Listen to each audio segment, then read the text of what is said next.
Hello, Jan. How are you? Yeah, good. Awesome. Thank you. Fantastic. How are you? I'm doing very well, thank you, actually.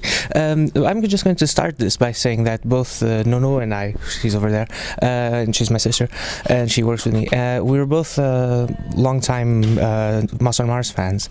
And actually, I'm going to start recording this because the first CD I ever gave her, she was, I think, 8 or 9, and it was the single for Twift Shoeblade. So this was, I think, starting off really well in terms of musical taste, right? I hope she liked it. I mean, you don't know. It can be superimposing something. It can create the exact opposite direction. You have to be careful. But yes, we were lucky. Yes. But it's exposure, right? It's like showing young kids. They don't have any prejudice, so. They will like whatever they like, right? So instead of just showing, kids music all the time, just little kids should listen to kids music. Really? Not really. Maybe not. No, my daughter, when she was a baby, I played not only, but a lot of electroacoustic music. I mean, Luc Ferrari, Bernard Parmigiani, and she was always amazed by it. She's like, whoa, really in it. And Morten Feldman was super. She talked a lot as a baby when I put on like Morten Feldman, Crippled Symmetry. She was like talking all the time. So yeah, it's just later when all the cultural, I don't know, the pressure from your peer group and the norms and whatever the cliches and all this comes together and puts pressure on you, and you have to define yourself through the things you affiliate with. So the actual excitement about sound is becoming less important, and it's more like being with something that's considered cool, and then you let it go again when something else is taking over. But you have to have your own standards and your own flags, right? I remember for myself at least, like I used to like music that not necessarily everyone liked, and we were like, oh, that's kind of stupid, and like, no, you're stupid, you're stupid. So, and you'll see in time, and then a couple of years later it will be like, oh, you were so right. I so regret, not enjoying what you totally. But yeah, as you say, I guess you have to be either really cool and even maybe to a certain extent ignorant, you're like, I don't care. Sure. Or you have to be like powerful and you take the challenge. So you're like, hey, come on, why should I not like this? Why do you think this is cool? So you like actually confront the others, but when you're a kid, there's no argument really. You're a kid or a teenager. It's like there's no really rational arguments. Really. I mean, every human being is different, no? And sure. Of course. Hey, this is Andi from Matos on Mars. I know this guy. Yeah, I've been making music with him for like 25 years. Hi, Andi. Hi, I haven't seen him for like at least 5 minutes. Yeah, for at least, yeah. Probably 3. Still looks the same. Yeah, it's true. I've met you guys actually in 2006 when you played here. Okay. I think 2006 or 2007, I think. Maybe 2006, I can't remember. And you guys played a live act, and we did an interview, by the way. It's online still, in the annals of the internet somewhere. Cool. It's on YouTube, I put it there. But it's still, originally it wasn't, so I had to salvage it from being, nice. Disappearing. Yeah, exactly. Yeah. So it could still disappear. I still have it, so when it disappears, I'll put it up again. So it needs to exist. Yeah. So and it's the same thing with this one. So really, just a digital footprint forever. but still, you guys played, I think, a live act, and I think this is the first time you played Portugal with a full band. I think, is it true? Maybe. It's with a full act. I don't remember you guys playing, because I've always wanted to see you guys play with a full band, and I didn't. I don't know. I have no idea, actually. This is not the memory question. It's just like... I feel we played with Dodo before. Yeah. But like this kind of Dimensional People Ensemble thing, that's pretty new anyway. We've only played these shows, actually, this year. A bit of like last year. I'll consider playing with Dodo a full band. Okay, so I feel we played with Dodo before in Portugal. We should ask him. We can ask him later. Yeah, we'll ask him later. It's just for personal curiosity because I don't remember. But I remember the last time we spoke, you said something to me that still resonates with me, which is I took a taxi and I still remember this because it's something that really stuck with me. I said let your hair grow. Yes, it actually was rather long back then, but then it was short. And now that I have another Matos interview, I have longer hair as well again. So I think it's for this moment that I prepare for 2 years. I think let it not cut my hair for 2 years, but still, I didn't tie it up because it broke the thing. Strong hair. Yeah, it's strong hair. So I'm Samson. Samson. I don't think Samson had strong hair. He was strong because of the hair. I don't know what product he used. Oh yeah. What shampoo? Goat's milk, I think. Watch out. Milk. So working with Andi is still amazing. After all these years, he has great ideas, and he's a really nice person to be with. Good. It makes it bearable, right? Yes, yeah, please adjust. We're doing things on the fly, so...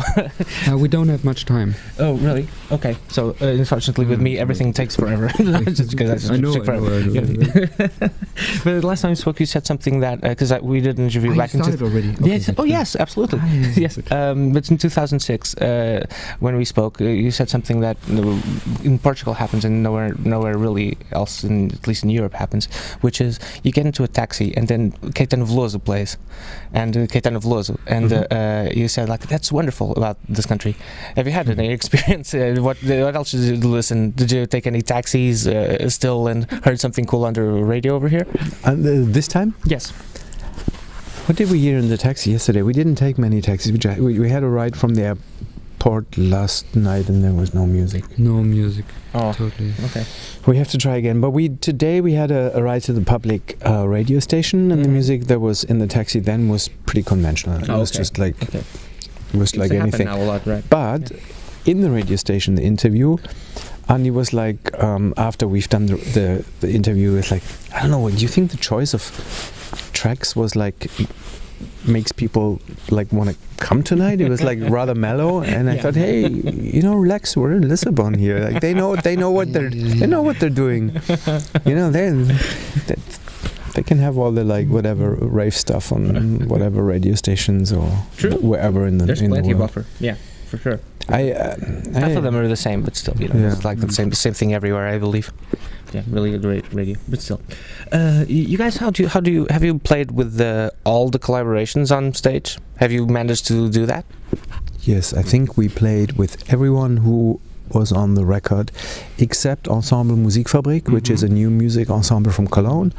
They haven't been part of any of the Dimensional People live performances. It's just too big of an orchestra, and it's too many musicians. But that's okay. I mean, they're not like that essential to the songs. Don't tell them that.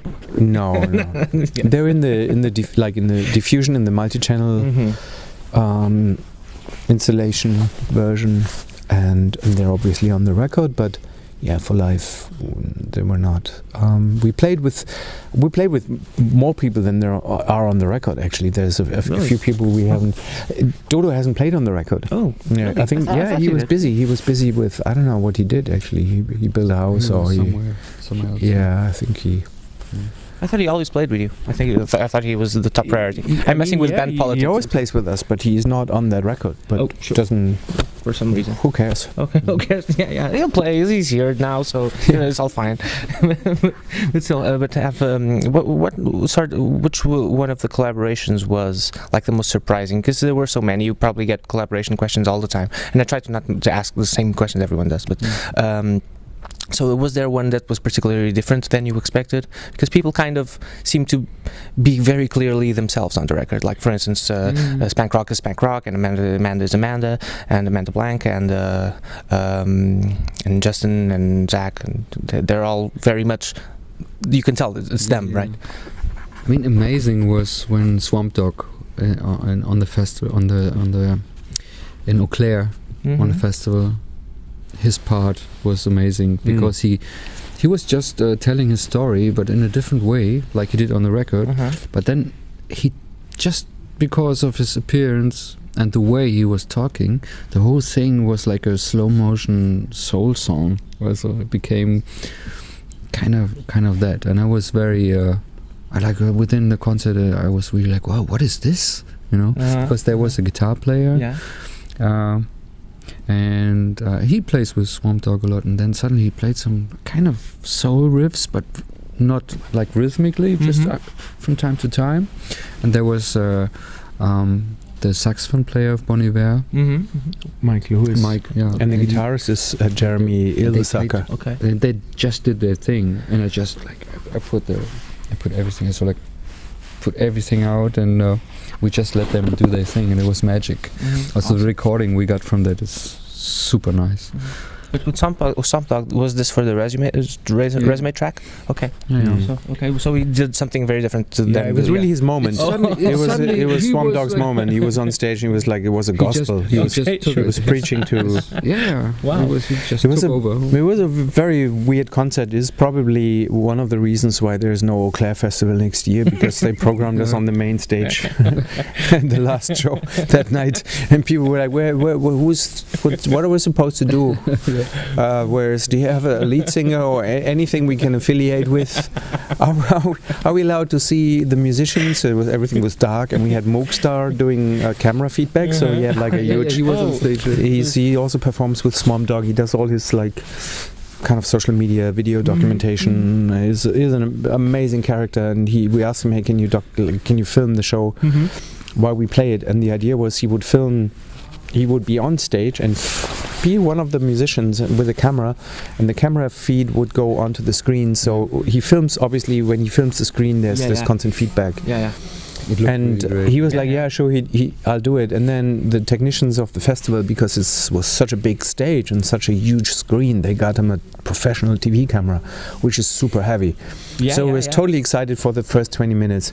Then you could see, like, eventually he needed some rest, and eventually sometimes he just like let the camera like drop and filmed, like, I don't know, the drummer play like the foot pedal or like a robot playing something, but it became more and more psychedelic. And at the end of the concert he had like the most amazing like so there was a story parallel to the whole concert. Wow. And then it was, for us, it was perfect. This is what we wanted this record to be, a record that kind of writes itself, and everyone who joins in adds something to it and pulls it into a little bit into this direction, and there's like parallel stories. So some people don't interact at all. They appear, but they have nothing to do with each other.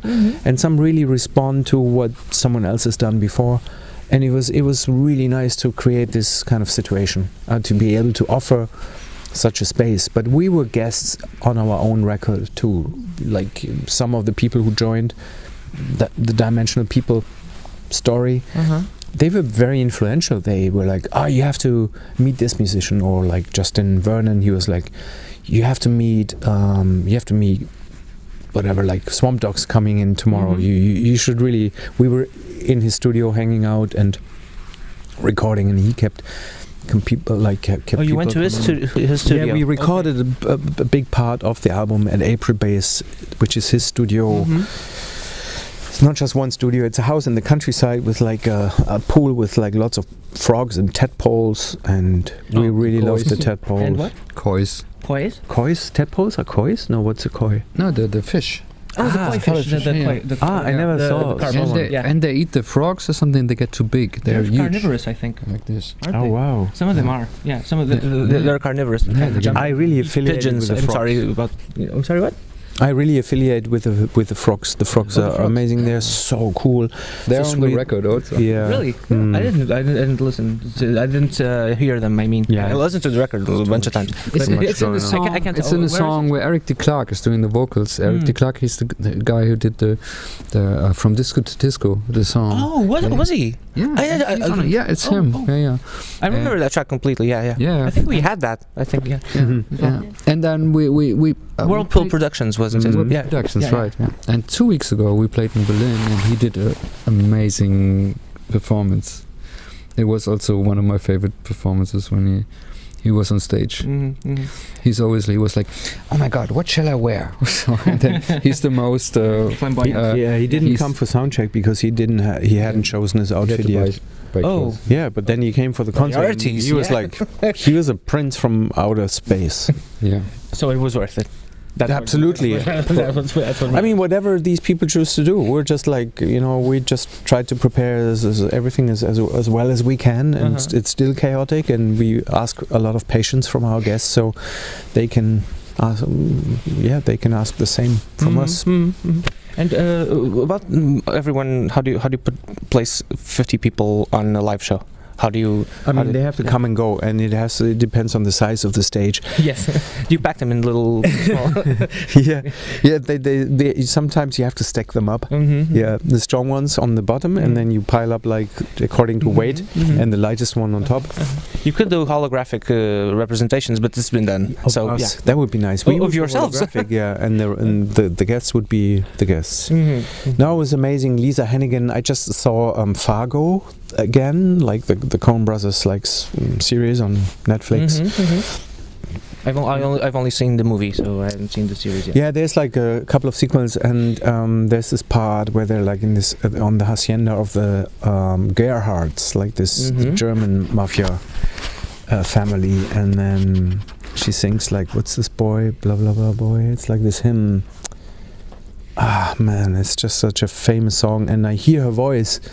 And I didn't know she's in that in that series, and really hit me it hit me because we worked so intensely with her voice on the record, and she's so pleasant to work with, and her voice is really strong. It has so much confidence, and it really adds so much to any recording, but it also is its own space. And then I watched this series, and it was like, whoa, it was like a total, in a couple of seconds I was had a near-death experience going back into the recording, and wow, and how she was, and then how it was singing with her, and hopefully then it wasn't near-death. I hope you're okay, right? Hey, whatever. Yeah. It was very intense. That's what. Yeah. Who cares? I have near-death experiences all the time, actually. Really? Oh. There was one, but it's sometimes super fast, and your heart you just pass away for 2 seconds and then you're back. Yeah, all the time. All the time. Yeah. It's like a neon bulb. Yeah, a neon bulb. Yeah. It's on off so fast, but you have to be epileptic to understand. Epileptic people sometimes come try to help me. Is there some epileptic people apart from yourself on the record? It's next. Is it new? I'm sorry, new epileptic people. Yeah, fantastic. We just found a new artistic route. Yeah, but there you go. To go next time, right? Okay, so I was going to ask how many dimensions there were for you, at least on this record, because I think relativity is 4, and string theory is 10, and there's theories up to 26 dimensions. If you go quantum physics and emerald worlds, they are infinite. Right. And if you go by Giordano Bruno, who already in the 16th century was thinking about this, is also infinite. Because I thought one of the I'm not very good at physics, but still, I thought that one of the dimensions was infinite possibilities. So there you go. Yeah. So one of them. So but there's also infinite, not only possibilities, but also infinite realities. And there's an idea of Gotthard Günther, who's a cybernetic, mathematician and logic, scientist, academic. And he suggested that there's these lines where every time you start, actually every number starts its own series again. So every event is its own start again in a sequence. And so basically there's absolutely infinite ways of considering reality from a point of logic, if you'd see it purely logically. But of course we're not completely logic, we're very intuitive and vague, and as I said, the speed in which I have death experiences and life experiences is so fast that I don't even realize myself. And you reproduce your own possibilities every time you reboot. Yes, there's another dimension. Of course, there's doing infinite. I didn't know that. Yeah, that only that part of you. Yeah, there's like so many Andis who know. I tell you, on this earth, on this dimension. Yeah. already on this chair. Already on this chair. This is a bunch of Andis. Yeah. Yes. So we're kind of running out of time. So we'll just ask something that's pivotal to the show, or at least gives us the name, because the show is called Made of Things, and the idea is that you've dedicated yourselves to art and whatever else you're doing because something happened to you, or you heard something, or you read something, or anything in your life that made you go, "Oh, I want to do that forever." And some people have this, and some people don't. But did you have this, and some sort of eureka moment? And if so, what was it? Like for instance, you were watching someone play, and they were like, "Oh, I want to do that," or you were playing like something and made you go, "Oh, I want to do this as much as possible." Really, not necessarily career. I mean, do you have that? Longest question of all time. No, for me it was like already as a kid I was interested in sound. I was this was always fascinating to me, and I'm and then during like getting older I was figuring out how to capture sounds and like more and more working with the acoustics. So for me it's a perfect situation. It's like I never thought about to do something else. Yeah. It was actually super clear. What about you, Jan?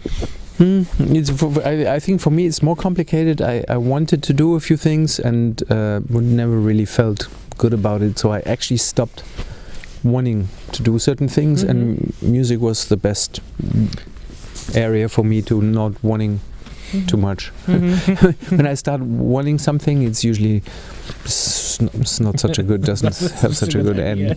It's more like what's left behind, you know, like what's left to do in a way. You sort out like what you're just really not good at, and then things remain. I think it's like this. Are they cyclical? Do you reaffirm that?